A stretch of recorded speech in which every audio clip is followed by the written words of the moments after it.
This is Newsroom. Hello and welcome from Johannesburg here in South Africa. My name, of course, Eben Jansen. This show is very much live, as always, broadcast from our studios here in Auckland Park in Johannesburg. We're also streaming live on YouTube right now with the whole show available on demand, as always. Today we look at the escalating conflict in Nigeria as the country prepares for elections that could end in a bloodbath there next month. We look at the political violence that's been plaguing Mbombela in Mpumalanga the last few days. We also have an inspiring story of a paraplegic that's making waves on the international stage. We conclude by asking the question, which Bafana will pitch up when they face Ghana in a do-or-die AFCON group match this evening? But first, let's get the day's news from Katrine Miller.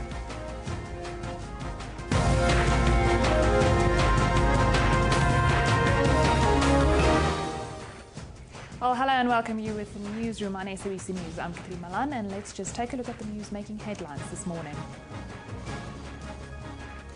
The situation in Soweto and other townships around Johannesburg appear to have quieted down after a week of attacks on foreign-owned shops. According to Gauteng police, no looting incidents were reported overnight. National Police spokesman Lieutenant General Solomon Machale announced that 178 people have been arrested since the violence broke out last week. Moving forward, Minister of Small Business Development Lindiwe Zulu says regulations that are already in place need to be fast-tracked in order to avoid similar incidents in the future. Fast-tracking those plans will help us to ensure that the regulatory environment, just even the working environment for small and medium enterprises is improved. But more than anything else, it's about focusing on our own people, South Africans in particular, in ensuring that we empower them to take advantage of a possibility of themselves running small spaza shops. Yeah. Moving to other news from the continent, the African Union has called for stronger action against Boko Haram, saying Africa should lead the global fight against the Nigerian jihadist group. AU Commission's chairperson, Nkosazana Dlamini-Zuma, says she is horrified by the tragedy Boko Haram continues to inflict on ordinary people. More than 15,000 people have been killed by Boko Haram since 2009. Nigeria has rejected AU or UN intervention, saying regional armies are capable of dealing with the threat. The death toll from flooding in parts of Mozambique has risen to 117, with more than 150,000 people affected. More than 50,000 people remain in relief centers across the country. Rescue and aid teams continue to face challenges when trying to reach the hardest hit areas. Heavy rainfall has left roads, bridges and numerous other infrastructures destroyed. Then a blizzard has slammed into northeastern parts of the United States, creating havoc for more than 60 million people. The storm, which could affect 20% of the U.S. population, has been labeled as one of the top 3 largest storms in history to hit the area. Several states up and down the East Coast have declared emergencies, cancelling thousands of flights and closing major roads. And Sports Minister Fikile Mbalula has wished Bafana good luck in their quest to qualify for the quarter-finals of the Africa Cup of Nations tonight. If Bafana want to keep their dream of AFCON glory alive and progress to the quarter-finals, the team has to beat Ghana and hope Senegal beat Algeria. Ghana's national team football coach Avram Grant has warned that his team is not taking Bafana lightly ahead of the showdown. Well, remember, all those top stories and more are all available on our Newsroom Facebook page. You can then also, of course, keep up to date on Twitter at SABC Newsroom. Well, Eben, over to you. Thank you very much, Katrine. Now, unofficial reports out of Nigeria state that Boko Haram has taken the strategic towns of Maiduguri and Monguno in the northeast of the country. The town of Monguno is where the major Nigerian military barracks are situated. It's also close to the borders of Chad and Cameroon. Meanwhile, African Union chairperson Nkosazana Dlamini-Zuma has called for stronger action against Boko Haram, saying Africa should lead the global fight against the Nigerian Islamist group that represents a threat to the entire continent. However, the Nigerian government is adamant that they do not want the help of the African Union or the United Nations, for that matter. The latest attack came a day after President Goodluck Jonathan made a campaign stop in Maiduguri ahead of the February 14 presidential election. He's promised to end the Boko Haram insurgency if he is re-elected. Late last week, senior Nigerian officials called for the upcoming Nigerian elections to be postponed because of the escalation of violence, particularly in the northeast of the country. Now, I'm joined by Richard Iruanya, who's a political analyst and expert on Nigerian politics from the University of Pretoria. A very good morning to you, Richard. Thank you once again for joining us. Oh, thank you so much. It seems as if Boko Haram are now in complete control of the northeast of the country after taking the towns of Maiduguri and Monguno. Would that be an accurate assessment? Well, I think if you say the time of Mongoni, yes, but they've not been able to capture Maiduguri, which is the state capital of Borno State. But then it is a very strategic, border town, to Nigeria, where the military barracks are situated, as you have stated. What the Nigerian government is trying to do by President Goodluck Jonathan visiting Maiduguri and visiting the state, after a very long time, is just to show that the Nigerian military is still in control and that we are not afraid of Boko Haram. We can handle this situation. And Boko Haram responded to that by taking the town of Mongoni. But then, as you know, like all terrorist organizations, they strike and they disappear. And so it's not as if that they have established a caliphate there, they have established a government there. No, they only strike and the military will retreat, and they call it tactical tactical withdrawal, and then they will go back again. So that's what has been happening in that region. You say that they strike and they withdraw, and they overrun the military for a day or two in that area and they withdraw. It's clear that the military can't deal with the issues they're facing from Boko Haram. Why then this refusal to accept help from the African Union and the United Nations in particular, if their troops are so often overrun? I think the major issue there is that the election is fast approaching, and the opposition is portraying the government as weak, portraying Jonathan as the weak president and who is unable to solve the problem of Boko Haram. And of course, you also know that Boko Haram has some sympathizers among the Nigerian politicians, especially from the northern region. And the campaign of the opposition is run on the weakness of the government. And the Nigerian government, by refusing at this time to accept, of course, they have called for assistance before. They accepted the United States assistance. Of course, they have called for cooperation with neighboring countries. And that shows you that they want to accept the help from outside. But now that the election has come, the president is trying to portray himself as somebody that is strong and as Nigerian state as capable of dealing with Boko Haram insurgency. But then the actual facts on the ground is that the military is actually stressed and they are not able to curtail Boko Haram at the moment. So definitely they will need the support of external help. Maybe after the election, they are going to call for greater assistance from the African Union and maybe from the UN. If that is the case, should the election then go ahead? There have been calls for it to be postponed again from officials within Nigeria last week. How do you view it? If you are not able to campaign properly, if you are not able to ensure the safety of the voting public, can elections be free and fair, and should it go ahead?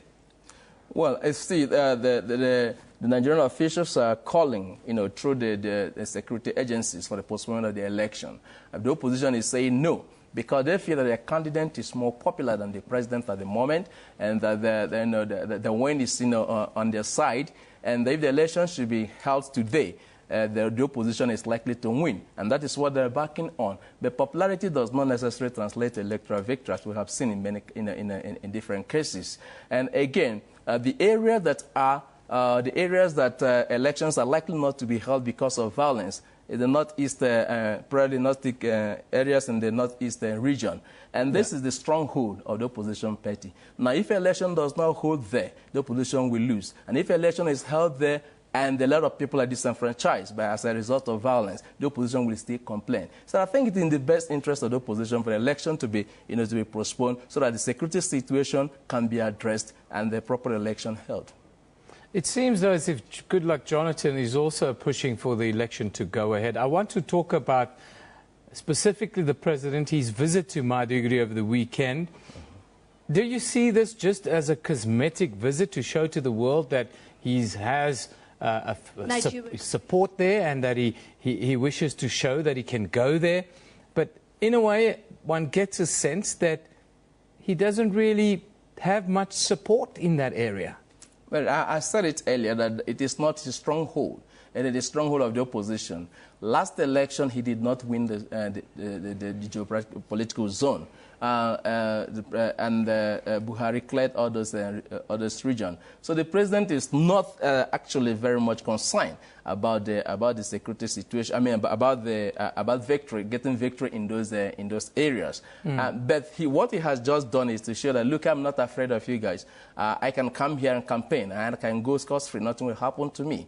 And the opposition has been saying that the president has not been able to visit the region, that he's afraid of the region, and he's sending the soldiers to go and die while he himself cannot even visit the region and show solidarity with the people. So he has done this at this time, although unannounced, just to portray himself as a strong president. But that to me personally doesn't portray him as a strong president. Other portray him as a weak president. Why not that you are going for the second, you are going campaigning for the second time? You want to be elected, so you want the people to see that you are strong.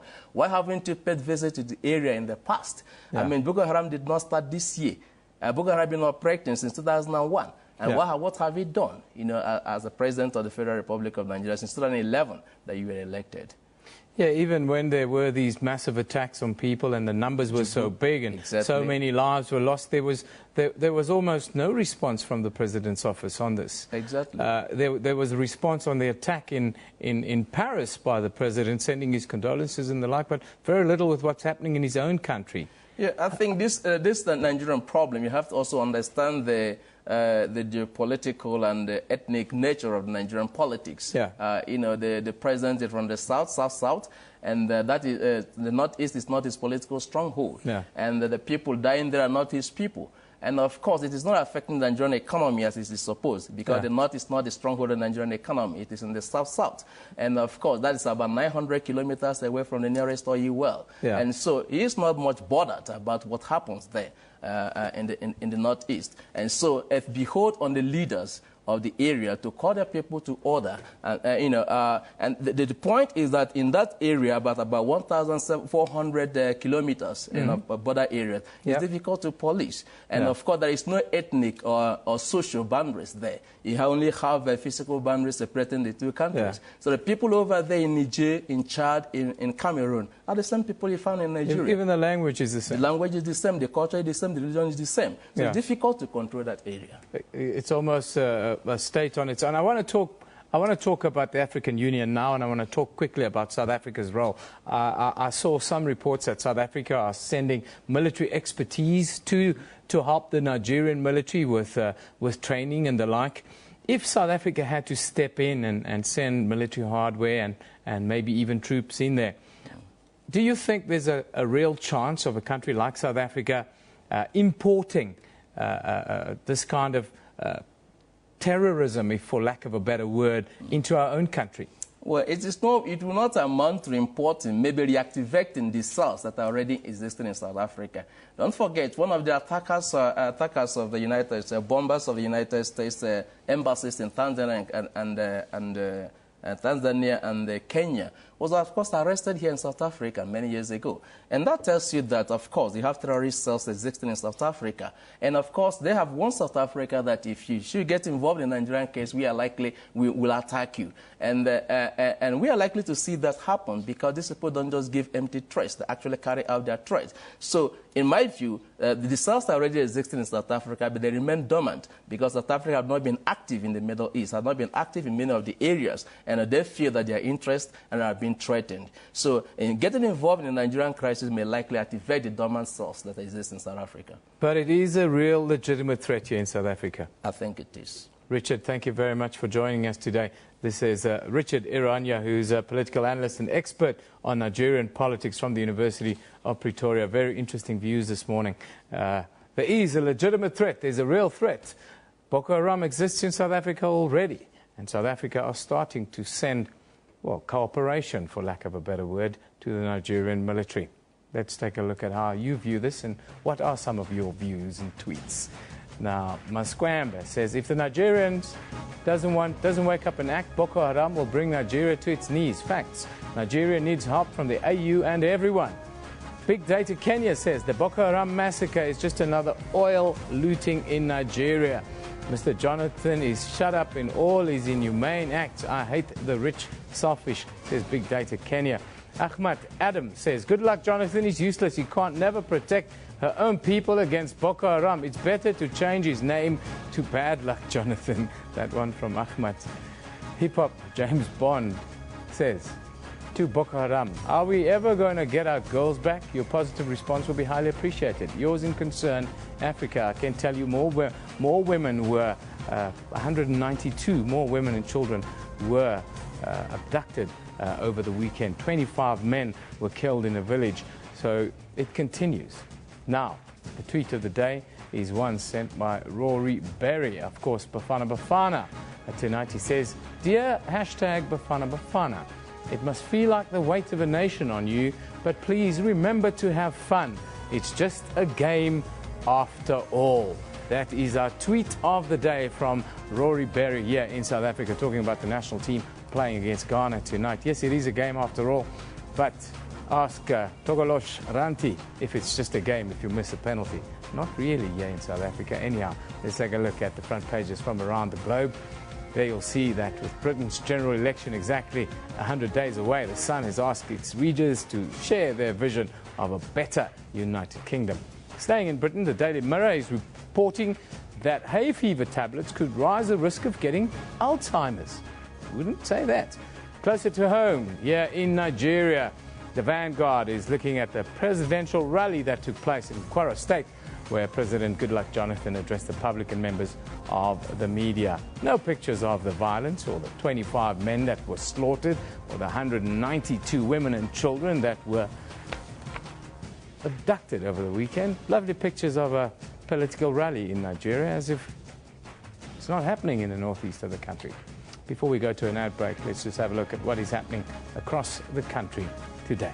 In the Nelspruit Regional Court, 3 police constables and an ex-field ranger appear on charges of conspiracy to hunt rhino and the illegal possession of a firearm and ammunition. Now, in Kimberley, appearance of Ivan Motibe, the man arrested in connection with the kidnapping, rape and killing of the 5-year-old Rachel Brunt.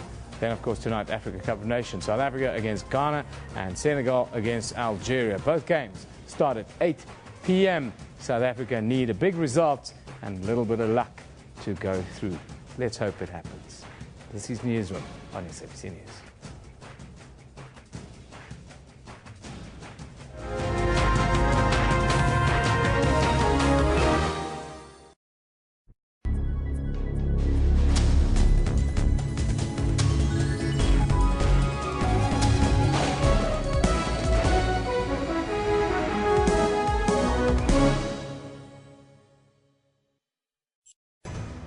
This week we are taking you around the continent, telling you stories about what makes Africa, Africa. We now head to the Kenyan coast, where we meet a man using needles to fight a growing drug culture.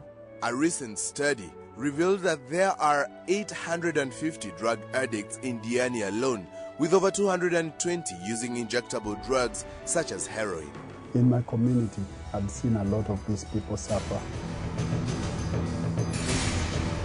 The Journal, every Saturday at 1:30 on SABC News.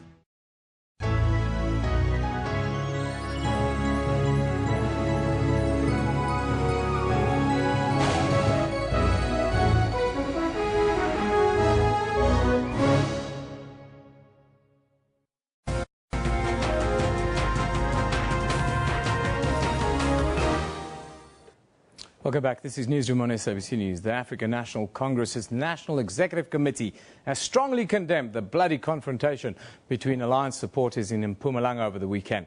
The ANC in Mpumalanga denied that Premier David Mabuza hired people to disrupt an SACP memorial lecture. The party said it would investigate and charge those who stopped the lecture in Kanyamazane on Sunday. At the heart of it is personality clashes and individual political battles.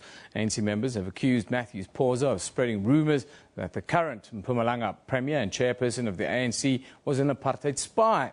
Mpumalanga General Secretary of the South African Communist Party, Bonakele Majuba, joins us from our studios in Pretoria. We also invited the ANC, but they were not available to come and join us. I think there's a big lechotla going on. Hopefully we'll get some reaction later in the week once this is done. A very good morning to you, sir. Thank you for joining us.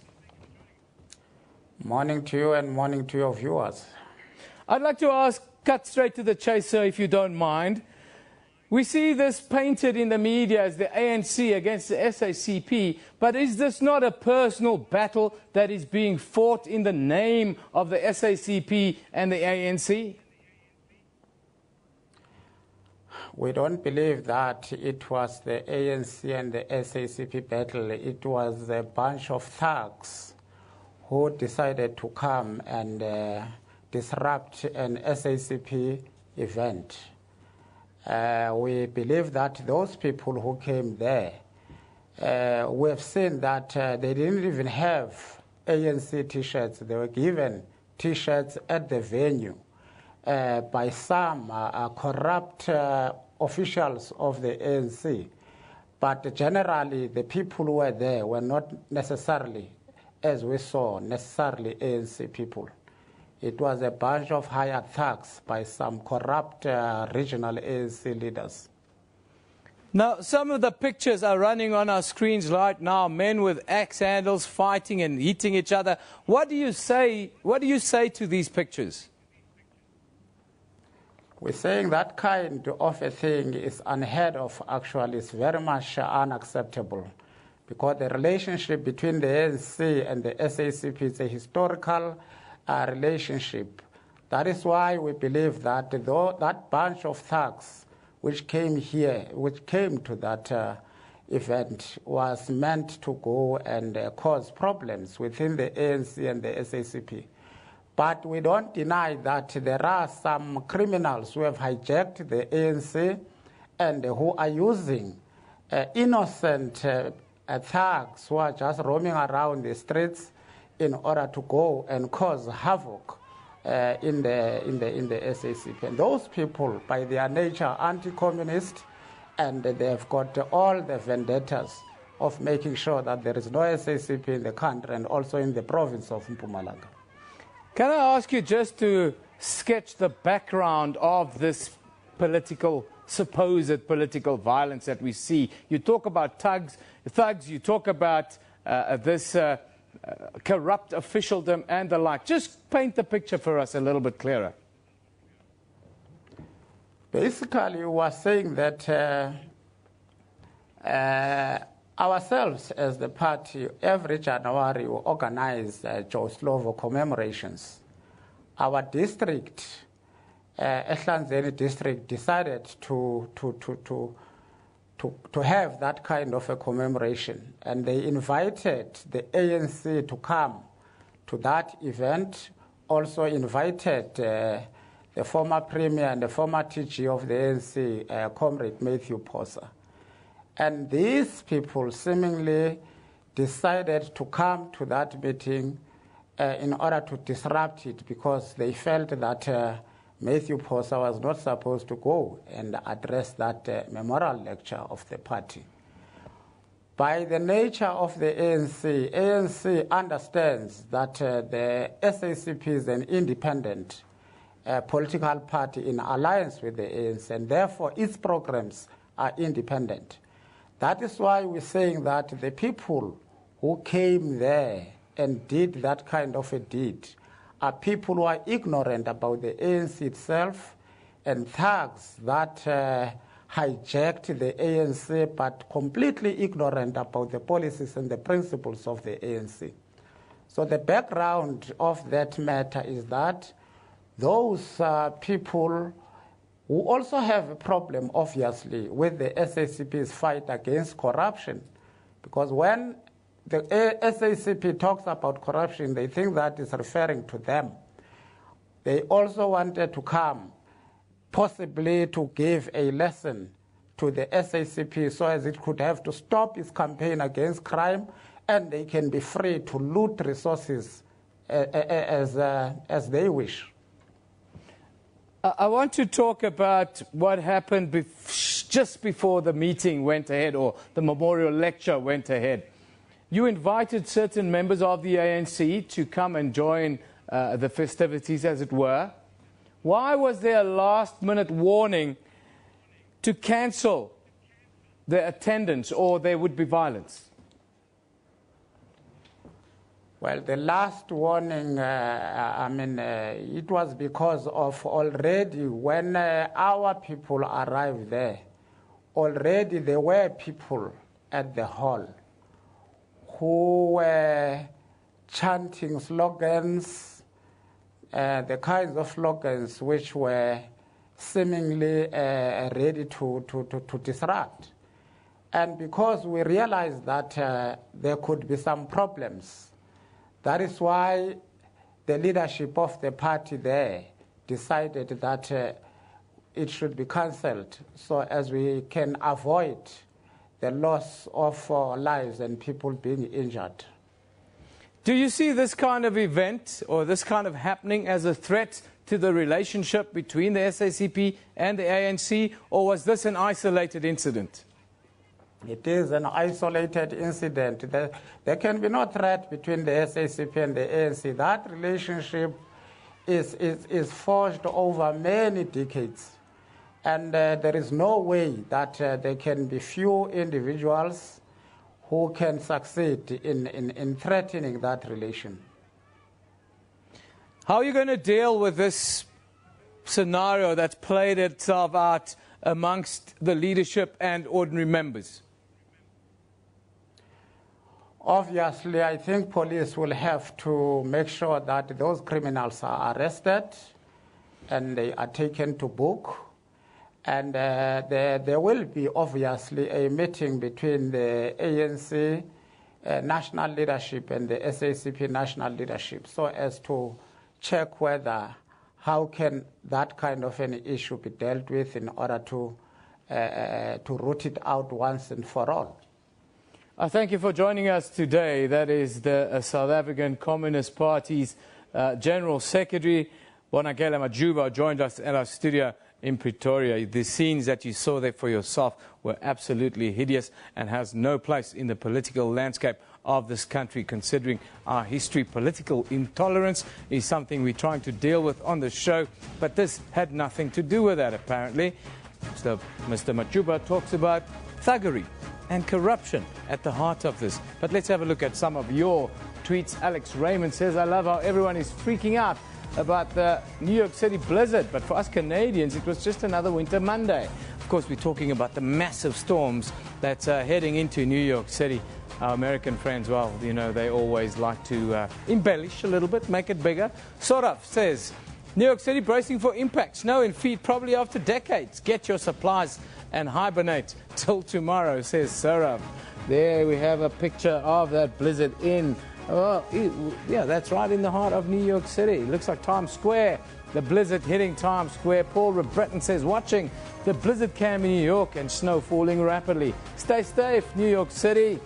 It's freezing out there. Wonderful pictures, of course, for us here in South Africa, where it's very hot. These pictures has a almost romantic tone to them. I can tell you it's something different if you're right in the middle of it. Selchuk says it's a snowy, stormy day in New York City. No doubt about that. They talk about the biggest storm in the history of New York City. Now, wonderful pictures incoming. Today's picture comes from Chloe Coyle on the New York storm. There you have it. Chloe Coyle says, rush hour, white out. Woodside, Queens, New York City snow, blizzard. Yes, it's almost a total white out. I wouldn't want to be driving in there. I've driven once or twice in the snow myself, and that's exactly what you see. Cars slipping and sliding all over the place. Walking on the pavement is a problem. Don't watch yourself. You could really fall quite hard and hurt yourself. But let's have a look now at what's happening on our SABC News website. Today, of course, New York has stored more than 200,000 tons of salt to de-ice those road surfaces and pavements to counter some of the effects of that major U.S. storm in the northeast. It's battering the region there. One of Mali's most senior military officers has survived an assassination attempt in the in the capital of Bamako. And back home, Eskom is urging consumers and businesses to use electricity sparingly and not leave office equipment such as photocopiers and computers in standby mode after hours. This after stage 1 load shedding was implemented yesterday. That website you see, sabc.co.za/news, for all the latest updates from all around the world. You're watching Newsroom. We'll be back with Bafana and a very inspiring lady right after this break.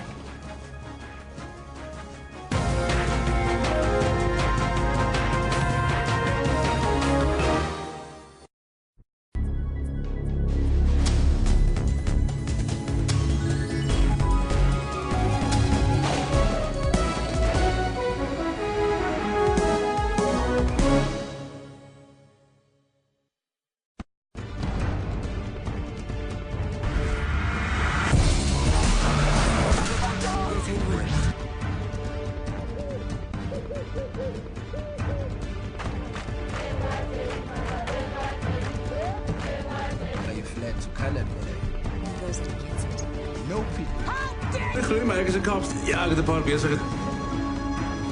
Kom.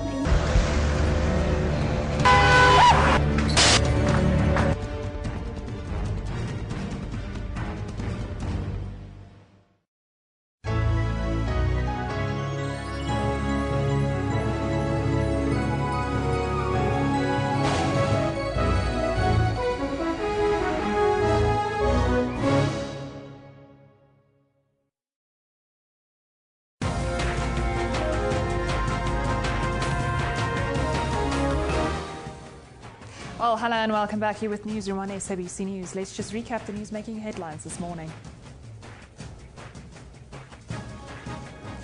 The situation in Soweto and other townships around Johannesburg appear to have quieted down after a week of attacks on foreign-owned shops. According to Gauteng Police, no looting incidents were reported overnight. National Police spokesman Lieutenant General Solomon Makhale announced that 178 people have been arrested since the violence broke out last week. Moving forward, Minister of Small Business Development Lindiwe Zulu says regulations that are already in place need to be fast-tracked in order to avoid similar incidents in the future. Moving to other news from the continent, the African Union has called for stronger action against Boko Haram, saying Africa should lead the global fight against the Nigerian jihadist group. AU Commission Chairperson Nkosazana Dlamini-Zuma says she is horrified by the tragedy Boko Haram continues to inflict on ordinary people. More than 15,000 people have been killed by Boko Haram since 2009. Nigeria has rejected AU or UN intervention, saying regional armies are capable of dealing with the threat. And the death toll from flooding in parts of Mozambique has risen to 117, with more than 150,000 people affected. More than 50,000 people remain in relief centres across the country. Rescue and aid teams continue to face challenges when trying to reach the hardest hit areas. Heavy rainfall has left roads, bridges and numerous other infrastructures destroyed. Well, remember, all those top stories and more are all available on our Newsroom Facebook page. You can then also keep up to date on Twitter at SABC Newsroom. Evan, back to you. Thank you, Katrina. After just 2 years as a paracyclist, Justine Asher has won numerous events and awards, including World Cups, World Championships, and the coveted Sportswoman of the Year awards for an athlete with a disability. The 43-year-old mother of two is an inspiration to many and has the world of hand cycling at her feet. Now, our sports reporter in Cape Town, Craig Murray, well, he took a look at this remarkable woman. Asher was involved in a car accident 25 years ago, but the determination and will to perform and always give her best has increased with age. In 2014, she won World Cup events in Italy and Spain, as well as the World Championships in America. At the recent SA Sports Awards, she won the Sportswoman of the Year award for an athlete with a disability. She won similar awards at the G Sports Awards for women, as well as for her club Marty's. What are the secrets of her success? I think it's a combination of having a good support base and just determination, positive thinking. Although she's at the peak of her powers, sponsorship and funding has not been forthcoming, but she hopes that will change. Bicycles are very expensive and I don't have any sponsorships, but I'm hoping that things will change in 2015. If I continue doing as I'm doing and bring back some gold for South Africa, hopefully it'll give me and the sport more exposure. Hand cycle started around 65,000 rand, but Justine remains positive, an attitude that she has embraced and lives to the full. I think that everything in my life has been kind of an opportunity to prove to myself that no matter what your circumstances are, you can kind of overcome them. And I think that paracycling has given me that. It's given me freedom. 2015 is going to be a busy year with World Cup events in Germany, Italy and Switzerland. But this lady has already proved that anything is possible with a positive mindset. Craig Murray, SABC News, Cape Town. Now we're joined live from Cape Town by Justine, inspiring lady. I think it's absolutely wonderful story. Good morning to you, Justine, sorry. Good morning. 2015 is going to be a very busy year for you from what we've seen in the report. Just tell us about your hopes for this year and what you're really looking forward to. Well, next week I've got nationals up in Nelspruit, and then June, July is going to be pretty busy. I've got 3 World Cups and I've got a World Championships. And then there's another World Cup in August, which is in South Africa in Pietermaritzburg. So that's kind of what I'm looking forward to this year. Balancing that with being a mother of 2 must be tough. It's not easy, but I kind of manage. I've got a great support system. I've got my parents and my parent-in-laws that are backing me. I've currently got my sister-in-law staying with me, so she's going to be a great support this year. And my husband is my number 1 supporter. Now, we saw in the piece there that at times sponsorship can be a little bit hard to come by. Just tell us, you've won World Cup events in Italy, Spain, in America. Tell us about the difficulties and also then what the paracycling climate is like here in South Africa. Okay, the paracycling climate is pretty healthy. We produce quite a few world champions, Ernest van Dijk, Peter Dupree. We've got quite a few leaders and myself as well. And as far as sponsorships go, currently I don't have any sponsors. I'm hoping that's something that I can achieve this year. I am currently on the SASCOC program, so I have their support for travel, all my international competition. But for bikes, the hand cycles are pretty expensive. You're looking at anything for an aluminium frame, 65,000 and up. Carbon, you're probably looking at about 140,000. And then there's the wheels and all the components that are really expensive. So it's a pretty expensive sport to maintain. And it must be quite lonely to be training on your own, to keep that positive mindset that you talk about. The long hours must be tough. Well, because the sport gives me so much pleasure and I'm so passionate about it, it's really not lonely because I'm out there with the elements. I'm very fortunate to be living in the beautiful Noordhoek, and I train every day on chappies. And I've got my partner, my husband, that trains with me most of the time, so I never get lonely. And what is your daily routine? What does it look like? I normally train 5 days a week, 2 days recovery. I do quite a bit of interval training. I'm currently on a training program with the high-performance coach, Tom Paulson. And so it kind of keeps me kind of guided and on track. Now, you're a true inspiration to a lot of young people, to sportsmen, women, professionals, all the like, because overcoming adversity, I suppose, is a thing that really inspires people. What would you like to be remembered for, and what would you like your main message to be? I think that for me personally, just for my daughters and for young women out there, just follow your dreams and, if you're passionate about something, believe in yourself, put yourself out there. You'll be surprised what you can achieve if you really just put everything into it, mind, heart, spirit, soul. And, unfortunately, I'm also quite spiritual, so I've got God behind me all the way, every step. And that's basically what keeps me going. And what's the message to sponsors, if I can needle them a little bit here on the show today? Well, I'm hoping that I can give them great exposure with bringing back as much medals as I can, and I hope that there are sponsors out there that would be willing to be behind me and support me in my journey to succeed. And my ultimate goal would be to medal at Rio. And finally, medals at the end of the day is what counts, I suppose, in your world. What are your hopes on that score with all the big events coming your way this year? Well, my hopes are to achieve gold, to continue as #1 ranked paracyclist in my H2 category. So that's where I hope to continue this year, is to continue with my medaling with first in my class. Well, Justine, you're an inspiration to many. Thank you very much for joining us, and you've done fantastic in a short space of time. I thank you for joining us this morning, live from Cape Town. Very inspirational lady, 43-year-old mother of 2, who in just a couple of years has gone on to be a world champion. Can you imagine that? Wonderful performance, and a very inspirational woman, and a fantastic story. Thanks to Craig Marais, mind you, down in Cape Town, for always unearthing these wonderful stories. Now, Bafana is where we're going to end today.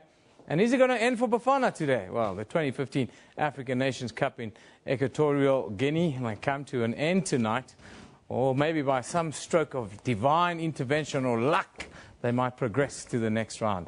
Now, Shakes Mashaba, not Simon Burke, these lads will have to thrash Ghana in their final Group C match by 3 goals or more, and hope that Senegal does the business against Algeria, teams that proceed to the next round in all the groups qualified, well, only after the 3rd and final game. Countries that have qualified so far are the hosts, Equatorial Guinea. That's fantastic for the tournament itself. Congo, Brazzaville, followed by Tunisia and the Democratic Republic of the Congo. Today, it's Group C's turn, and that, of course, includes us, Bafana.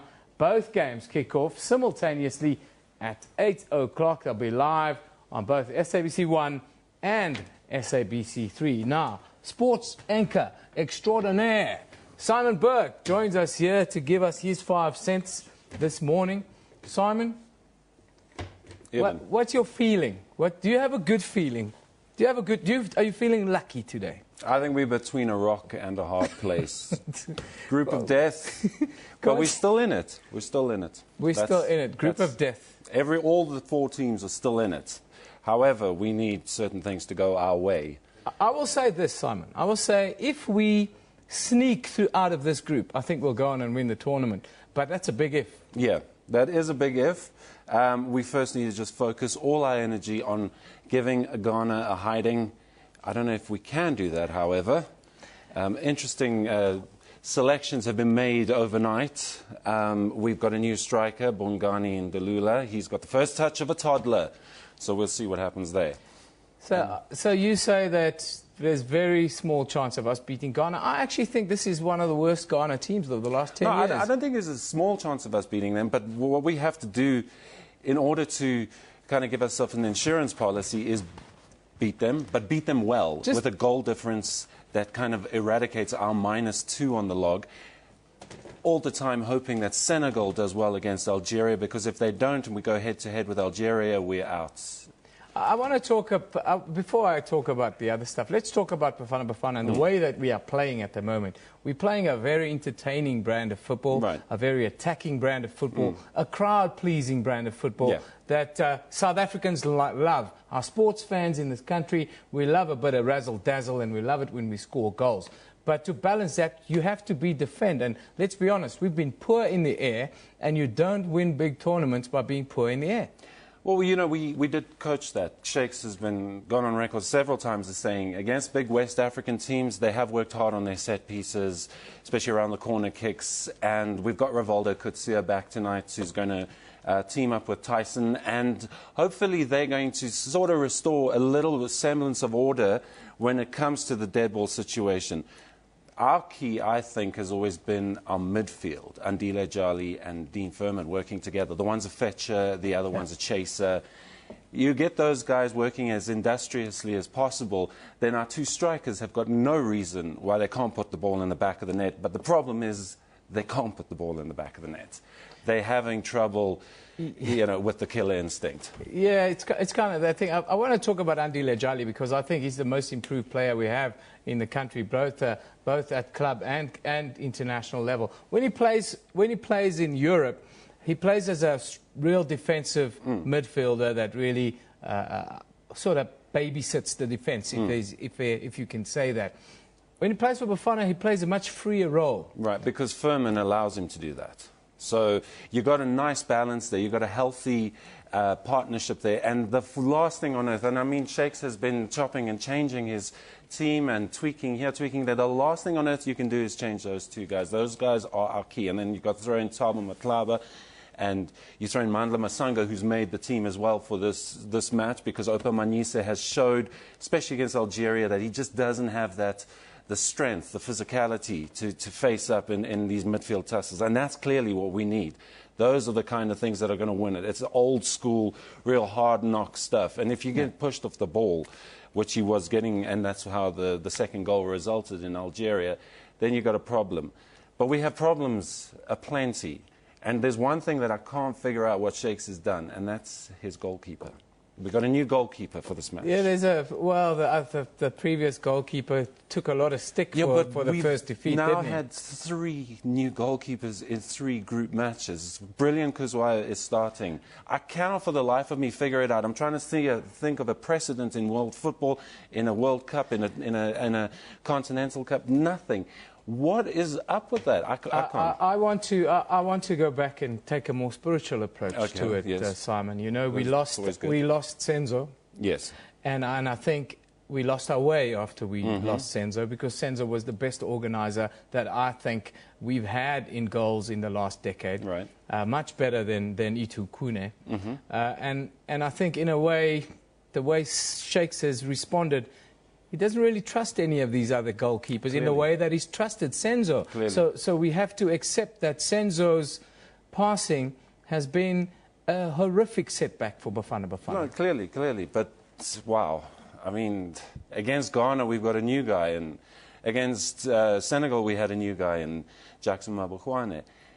He made one mistake. To his credit, he wasn't all that bad. He didn't have a lot to do that night. But Keat wasn't that bad either. I mean, when the team fell apart in the last quarter against Algeria, it wasn't really Keat's fault.